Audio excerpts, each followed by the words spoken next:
حقیقت اوریان بهتر است از دروغ پرپیچ. پیفاگور. هر روزه با این مفهوم روبرو میشویم. بر ضرری انسان و جامعه انسانی انجام می‌یابد. یگان ایجادیات بدون آنکه یک ابرازی در واقعیت نبودن نباشد معنی ندارد. در زمان حاضر من نمیبینم نفرانی که از دروغ استفاده نبرند.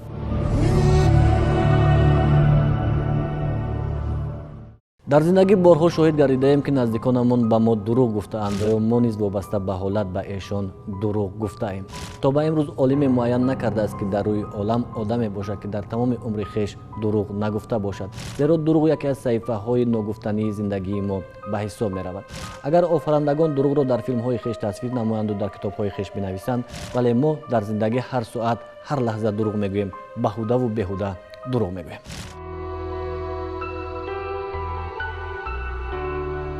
در جامعه که ما به سر میبریم همه قدرت حرف گفتن و شنیدن راز دیگران را داریم، ولی باید گفت که تا چه اندازه همه چیزی که ما میگوییم و یا میشنویم به نفع ماست. زیرا همیشه کوشش بر آن داریم تا دروغ ببافیم و وقت گذرانیم. اینجا سوال به میان میآید که چه چیز ما را وادار مینماید تا دروغگویی کنیم و دروغ گفتن به نفع کیست؟ چرا هم نورسان و هم کهنسالان دروغ میگویند؟ روانشناسان بر آن اندیشه‌اند که دروغ کودکان اصلا دروغ نیست. آنها وابسته به جهانبینی خود حرف میگویند. عامل‌هایی که هر یک کودک در دوره‌های معین انکشاف سن و سالی قرار میگیرد و وضعیت‌هایی که در خانواده به وجود میآید یک سبب دروغگویی کودک این است که یعنی اخبارات هایی که از جانب والدین پیشنهاد می شود با اخبارات هایی که خود کودک حس کردگی است، درک کردگی است موافقت نمی کند. برای همین کودک راهی نادرستی رسیدن به همون هدف های خویش را پیگیری می کند. سبب دیگری دروغ گفتن بازم خودی تکان دادن والدین به همین عمل دروغ است. هر روزه با این مفهوم روبرو میشویم. هر روزه با این مفهوم و فکر میکنم که نفری نیست که روزش به یک دروغ نگوید. همین خیلی هست در اصل. یعنی دروغ زمینه هاش گوناگون میشود. اگر ما در کودک بینیم اصلا دروغ قریب که دیده نمیشود. کودک چیزی هست همونه گپ میزند. اما حالت‌هایی هستند که وقتی که در علم روانشناسی در پسیخولوژی به متخصص مراجعت میکنند فرزند ما دروغ میگوید و ما چیکار کنیم؟ در این وضعیت این همون دروغی است که کودک به یک حیات خیالات افسانه میبیند و تا قدری امکان در نظرش همون به ریالیت میتابد و فکر میکند همین رو میگه که در اصل گیریم این زمینه جنبه های منفی هم ندارد. اما ما در مجموع اگر در بین انسان ها مفهوم دروغ رو تحلیل کنیم و یگانه گروهی است که اصلا حقیقت رو گپ میزند این کودک است. دروغ کودکانه این وابسته به همون عالمی تخیل و عالمی پاک و بیغش و صافی کودکانه هست که آن دروغی مثلا مخصوص طرحریزی شده یا اینکه با یگان مقصد و نیت گفته شده نیست و این همون عالمی باطنی کودک را و درکی کودک از همون محیط اطراف و هستی را نشان میدهد. در عائله هر سخنی که والدین میگویند آن را کودکان میشنوند و در کار و پیکار خویش از آن استفاده میبرند. اینجا عائله، محیط و نزدیکان سبب میگردند تا کودکان چگونه و با کدام آداب به وی برسند. پس معلوم میگردد که ما کلانسالان برای دروغ گفتن فرزندان شرایط فراهم می‌آوریم. فعالیت پیشبرنده کودک البته بازی است. وقتی کودک مکتب می رود و در مکتب با رفیقانش بازی می کند бозии футбол, нохост либосҳояш ифлос мешаванд ва ба хона меояд. ба хона меояд ва модараш мепурсад ки чаро либосҳоят нихел ифлос ҳастанд ва ӯ мегӯяд ки ман футбол кардам, яъне росташро ба модараш мегӯяд.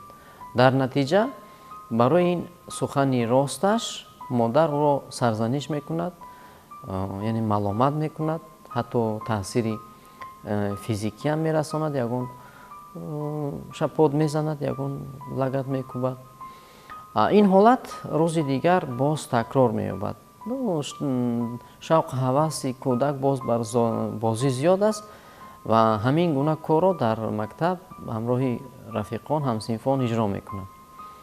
ва вақте ки ба хона бармегардад, модараш мепурсад ки чаро имрӯз либосҳоят ифлос ҳастанд.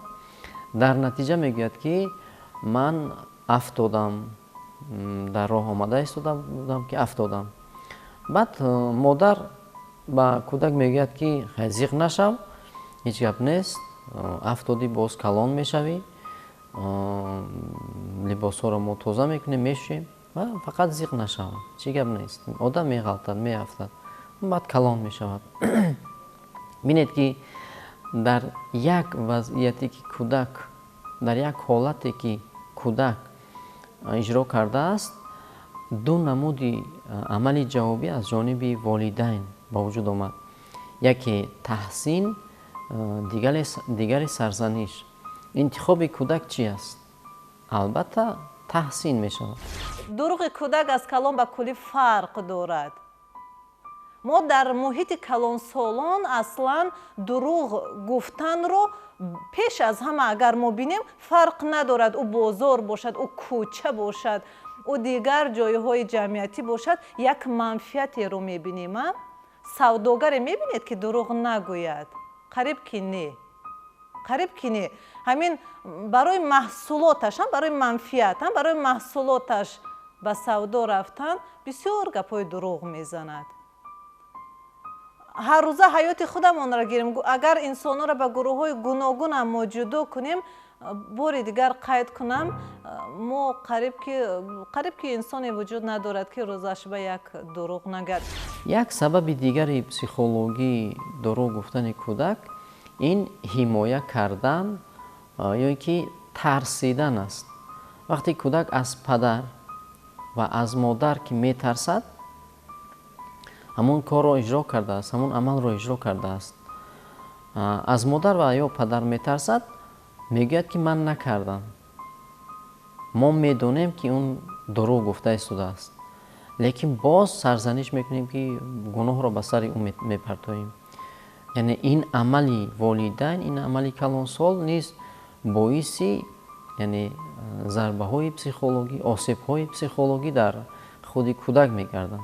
аз ин рӯ мо бояд донем ҳар як рафтор, ҳар як амале ки аз ҷониби кӯдак мешавад ва аз ҷониби худи волидайн мешавад, онҳо бояд аз назари психологӣ таҳлил таркиб карда шаванд ва амалҳои ҷавобиро пешниҳод кунем ки на боиси дурӯғгӯӣ, тарс, ваҳми кӯдак шавад, балки воқеият дар он ҷо сурат бигирад.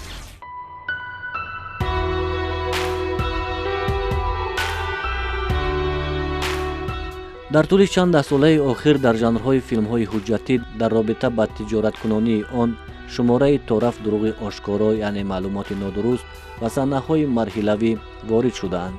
ин жанр хусусан дар даврони иттилоотии универсалӣ маълум гаштааст. бо дар назардошти он ки ҳеҷ кас ба тамошобин огоҳ намекунад ки ба ӯ маълумоти бардурӯғро танҳо дар шакли ҳуҷҷатӣ пешниҳод мекунанд ва ё баъзан дар он гуфта мешавад ки ин маълумот тахминан ё ки қисман ҳуҷҷатӣ аст.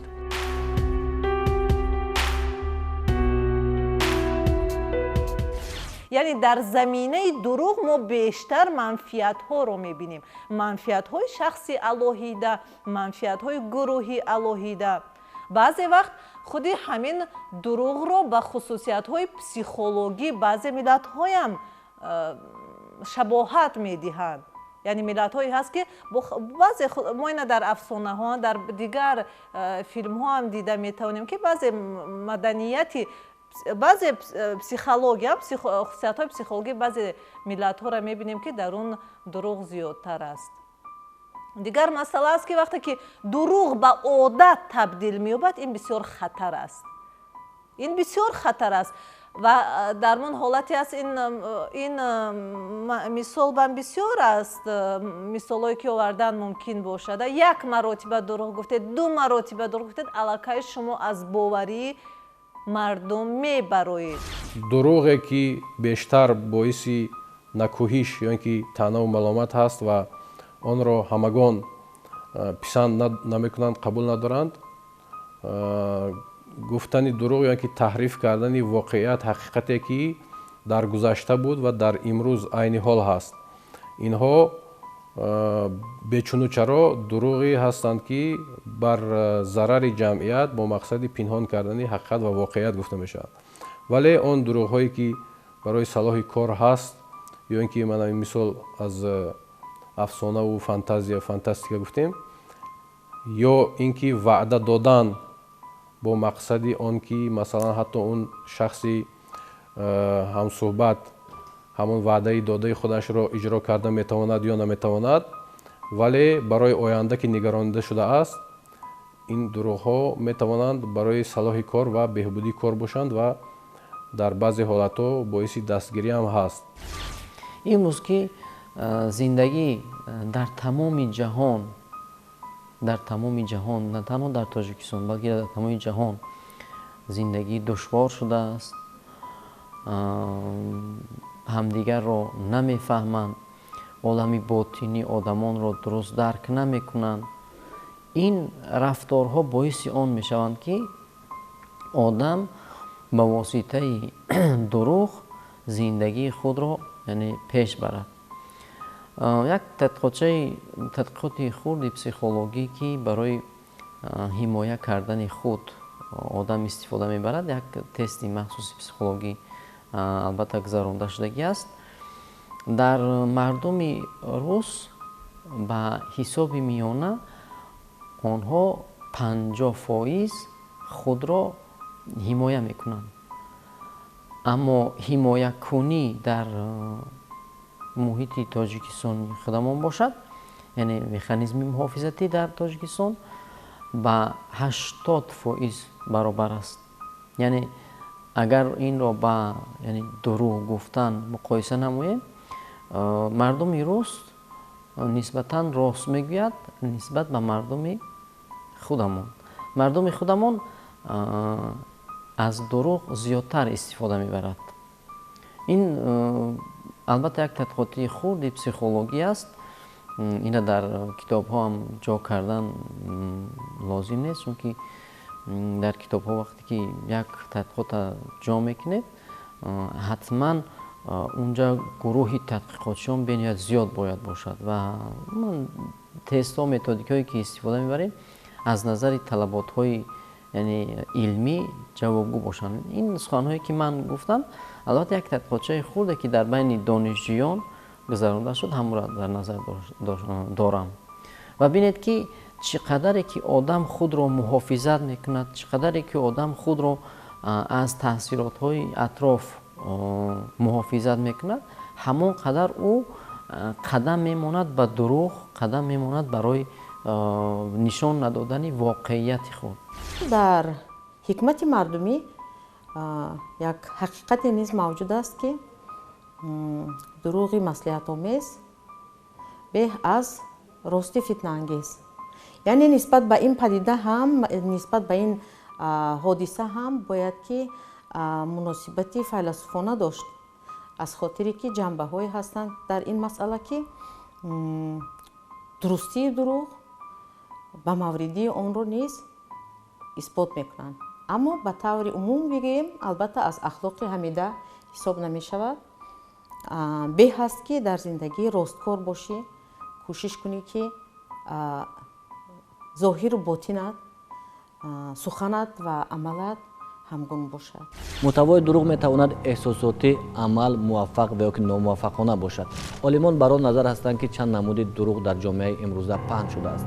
аввал дурӯғе ки дар ҳол гуфта мешавад ки ягон эътимод надорад. намуди дигари дурӯғро муболиға мегӯянд, яъне оне ҳаст ки аз ҳад зиёд нишон дода мешавад. ва сеюм дурӯғе ки ба фоидаи шахсе ҳаст, яъне ки бо роҳи фиреб ба даст меояд. одам барои он дурӯғ мегӯяд ки мехоҳад худро муҳофизат кунад аз нафарони дигар.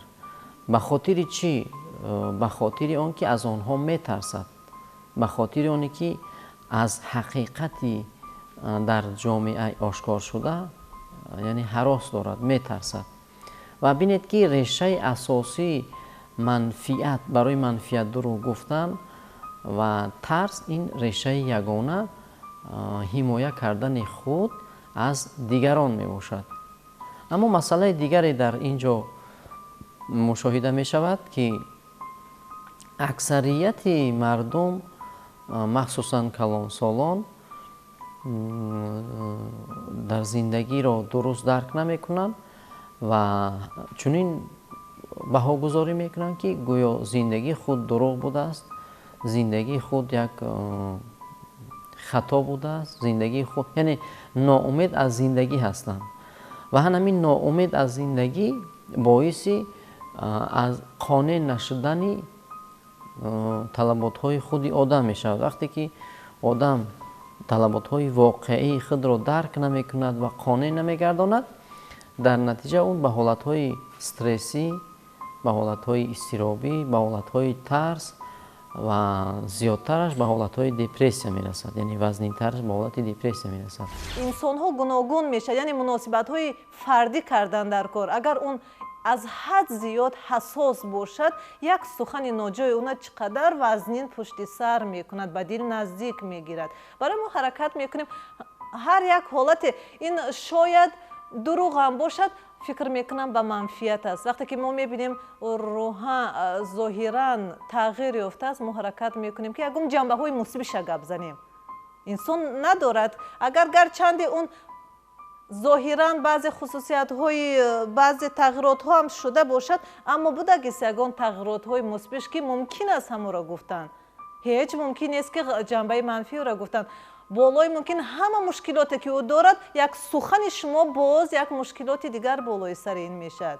яъне ҳамин мафҳуми дурӯғро гарчанде мафҳум дар аз нигоҳи аввал мо ин мафҳумро ҳамчун мафҳуми пурра манфӣ қабул мекунем, не ки дар асл ин хел нест. фикр кунед, мо фарзандро пурра даҳу рӯҳияе ки ту гапи роста зан, ту дурӯғ нагӯ, яъне дида гапро зан. мо ҳамин ҳолатро мегӯем. вақте фикр кунед фарзанд умуман гапи дурӯғро зада натонад ва дар зиндагӣ бисёр ба мушкилотҳои зиёд рӯбарӯ мешавад. яъне мисоли оддӣ ҳамон мисоле ки биёяду ҳамин таби хираи модари худаша бинаду гӯяд шумо аз ҳад зиёд бо унам тарзе ки баён аст хароб шудед ё фарбеҳ шудед ё дигар ҳолататон, ин қабул гуногун мешавад. барои ҳамин инсоният бе истифода бурдани ҳамин мафҳум дар зиндагӣ фикр мекунам қариб ки наметавонад. аммо бояд ҳамин мафҳумро мо дуруст дарк кунем.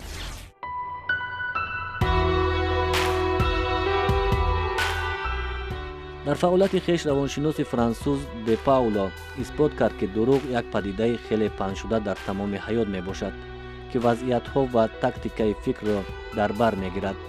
муаллиф модели 3 омили дурӯғро пешниҳод мекунад ки ҷузъҳо, мондариҷа, нав ва истинодро дар бар мегирад.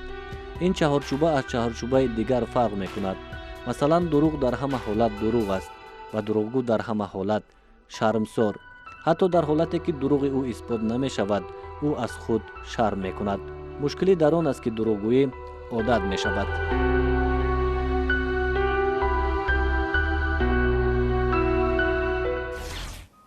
масалан, як шахсе ки одат кардааст доимо ба як бофтани ягон ҳақиқати дурӯғин дар бораи худаш, дар ҳамин гуна як ҳаёти дар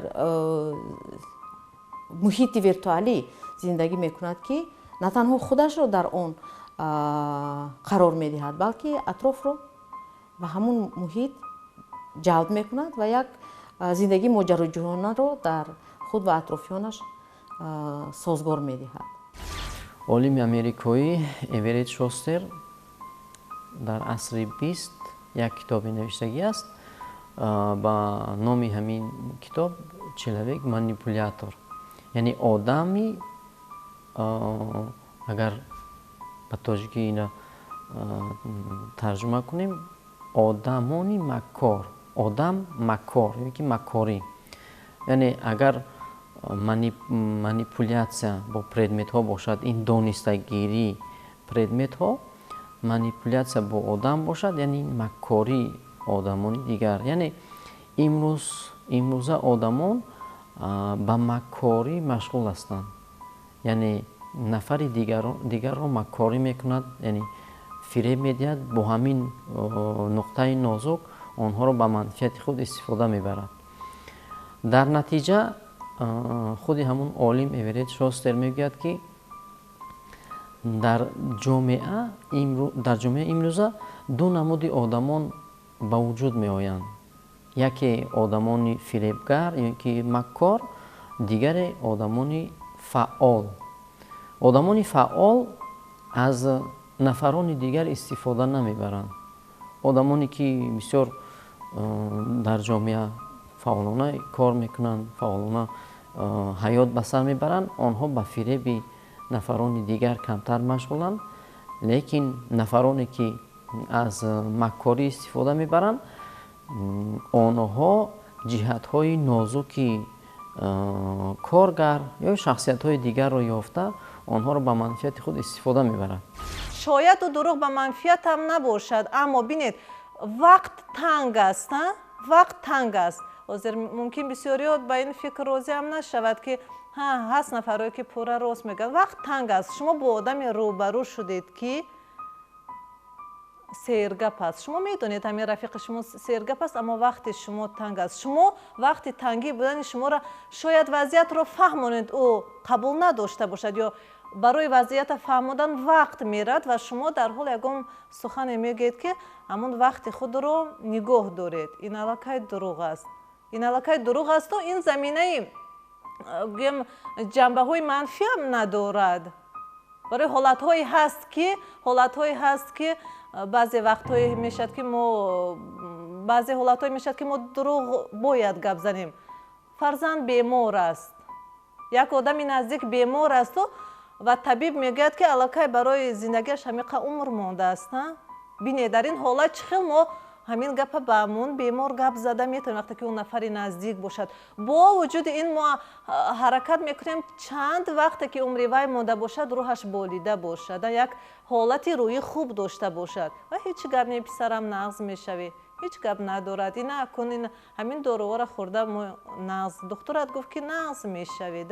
яъне ҳолатҳое ҳаст ки мо баъзе вақтҳо мегӯем, гарчанде ки дурӯғ ин аслан бори аввал агар мо ина қабул кунем, як мафҳуми манфӣ қабул мекунем. агар заминаша бинем, ин ҳам ҷанбаҳои мусбӣ дораду ҳам ҷанбаҳои манфӣ дорад. як дӯсти наздикатро дер боз намебинед, мебинед ки зоҳиран вай лоғар шудаасту ҳеҷ гоҳ намегӯед ки ту дар ин аҳвол қарор дорӣ. ҳаракат мекунед, гарчанде шумо ина дарк карда истодед, дидестед, медонед ки мумкин вазъияти ҳамон саломатияш ё вазъияти иҷтимоияш хуб нест, ина шумо аллакай аз тараф дарк мекунед, аммо ҳеҷ гоҳ дар рӯяш намегӯед. ҳаст нафарое ки ҳамин чиза мегӯянд ва мо мебинем ки таби ҳамон хира мешавад. аммо дар ахлоқи ғарб ин масъала тамоман дигар хел аст. масалан мардуми ғарб мегӯянд, эътимод ба он андешае доранд ки шахс бо он ки ҳақиқатро дар бораи вазъияти худаш мефаҳмад, метавонад тамоми рӯҳияшро барои баромадан аз ин вазъият сарф намояд. ин ҳам як мавқеи дуруст аст. албатта дар ҳамаи динҳо дурӯғу дурӯғгӯӣ накӯҳиш карда мешавад ва дар ислом яке аз гуноҳҳои кабира ҳисоб мешавад дурӯғ. вале аз баъзе ҳадисҳо мо мебинем ки пайғамбари исломам дар 3 ё 4 ҳолат гуфтани дурӯғро ҷоиз донистанд. Масалан, ин 3 ва 4 ҳолате ки дар сарчашмаҳои исломӣ аз он ёдовар шудаанд, ин яке ҳолате мебошад ки мусулмон барои ҳифзи ҷону мулк ва номуси худ ҳангоми ҳамла ва ҳуҷуми душман гуфта бошад. Ва дигар дар ҳолате ки масалан дурӯғе ки ба хотири оштӣ додани байни зану шавҳар ё ин ки байни ду халқ ё қабила гуфта шавад. Ва сеюм ҳолате ҳаст ки дар ҷанг, масалан ин дар ислом дар ҳадисҳо ошкор гуфта шудааст ки дар ҳангоми ҷанг дурӯғ гуфтан ки худи ҷанг ин фиребу масалан бо кадом роҳу воситае ки набошад ғолиб омадан аз болои душман аст, масалан фиребу ҳилаву найрангҳои ҷангие ки дар тактикаи ҷангӣ истифода мешавад, инро ҳам ҷоиз донистаанд. Ва низ як ҳолати дигар ин дурӯғ гуфтани шавҳар ба ҳамсари худ ба хотири оромӣ ва салоҳу хотирҷамъӣ дар хонавода, дар оила, ин ҳам гуфта шудааст ки масалан дар ҳолатҳои агар зарур бошад ҷоиз бошад.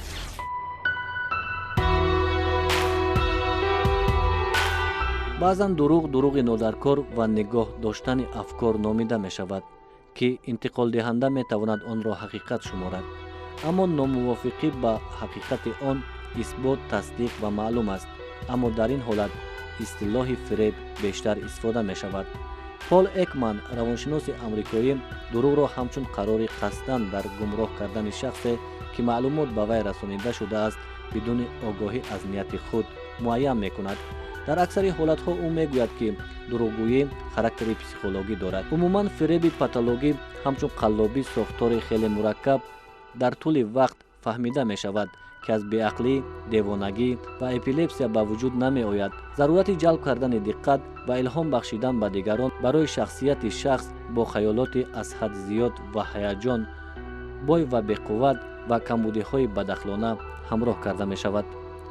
бисёре аз муҳаққиқон фиреби патологиро ҳамчун як ҷузъи ҷудонашаванда ва оқибатҳои бемориҳои вазмини равонӣ ва иҷтимоӣ меҳисобанд.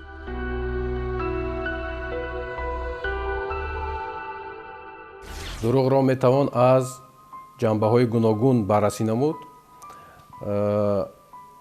пеш аз ҳама аз нуқтаи назари фалсафӣ дурӯғ ин як самт ё ин ки як паҳлӯи дигари ҳақиқат ё ин ки воқеият аст. яъне бе мавҷуд будани қисмати муқобили як чизи дигареро мо наметавонем дарк кунем, фаҳмем ва ҳақ ё ноҳақ будани онро мавриди баррасӣ қарор диҳем. бинобар ин ҳангоми вуҷуд доштани дурӯғ метавонем мо ҳақро муайян кунем. дар замони ҳозира ман намебинам нафароне ки аз дурӯғ истифода набаранд, чунки ҷомеа имрӯз ба қабул кардани воқеияти ботинӣ омода нестанд ва ҷомеа низ ҳамаи чизро дуруст дарк намекунад. агар аз телевизион, аз радио чӣ қадари воқеият гап занем, онҳо қабул намекунанд, чунки онҳо ба идроку тахайюлу тасаввуротҳои худашон зиндагӣ ва фаъолият мекунанд. агар ин нуқта аз назари ман дуруст бошад, аммо аз назари бинанда, аз назари шунаванда ин нодуруст аст ва инро бовар намекунанд. яъне барои оне ки мо ба ин савол ҷавоб бигардонем, одам бояд ба худаш чӣ гуна муносибат мекунад, чӣ гуна рафтор мекунад, ино дарк кунем. одамон дигар онро дурӯғ мегӯянд, аммо худро дурӯғгӯ мешуморанд?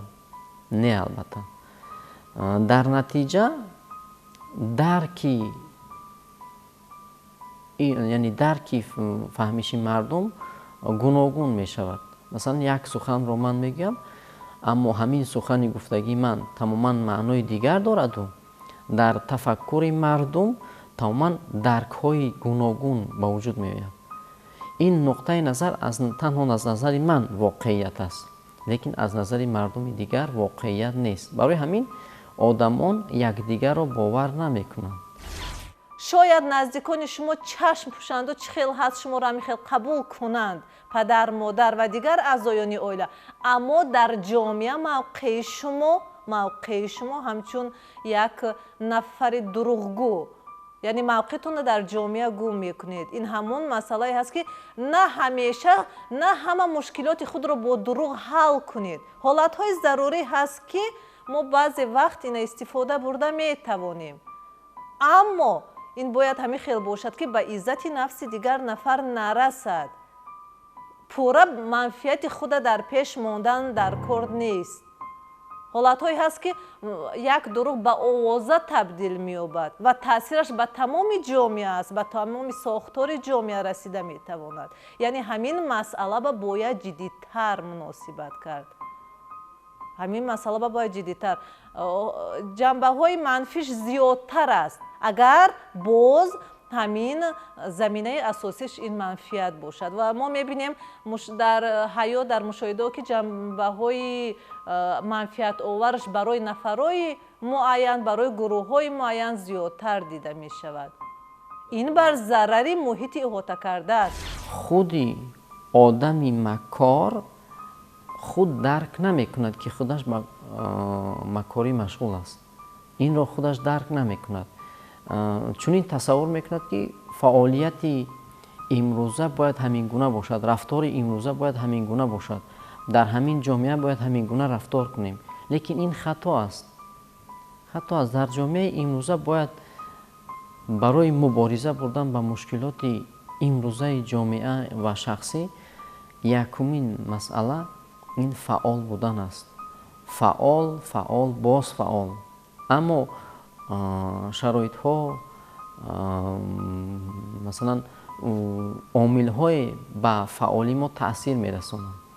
аз ҷумла тамбалӣ. мо ҳамун нерӯи лозимиро надорем ки фаъол бошем, чунки тамбал ҳастем. ана ҳамин масъалаи танбалӣ, фаъолӣ, макорӣ дар як дараҷае ҳастанд ки якдигарро пурра месозанд, боиси ба вуҷуд омадани якдигар мешаванд ва дар натиҷа одам маънои зиндагии худро дарк намекунад ва ҳамхел фикр мекунад ки зиндагии ин худ фиреб аст, зиндагии худ ҳичи нест, зиндагии худ як азоб аст, дард аст, яки намедонам як мушкилоти асосӣ аст. тамом дигар дар зиндагии ҳозира роҳатро намебинад ва мегӯяд ки ва тасдиқ ҳам мекунад ки зиндагии мо дурӯғ аст, зиндагии мо яъне хушку холӣ аст. дар асл чунин нест. гарчанде ки мо онро ҳамчун падидаи манфӣ ёдовар мешавем, пеш аз ҳама барои муайян кардани рост чӣ аст, дурӯғ ҳуқуқ ба мавҷудият дорад, гарчанде ки падидаи манфӣ аст. аз падидаҳои манфӣ мо зиёд меомӯзем барои он ки дар тарбия онҳоро танзим намоем, ислоҳ намоем ва фаҳмидани он ки дурӯғ чӣ аст, ҷанбаҳои он чӣ аст, омилҳои он чӣ гуна ҳастанд низ хеле муҳим аст ва хеле хуб аст ки дар фарҳанги бузурги ғании мо ба ин масъала ҳакимон, мутафаккирон аҳамияти зиёд додаанд ва мисолҳои хеле зиёде ба шакли тамсил, ба шакли ифода кардани ҳодисаҳо аз зиндагии ҳайвонҳои инсоншакл ҳамин дурӯғ ва зарар ва ҳамчун як падидаи манфӣ будани онро барои мо ошкор кардаанд.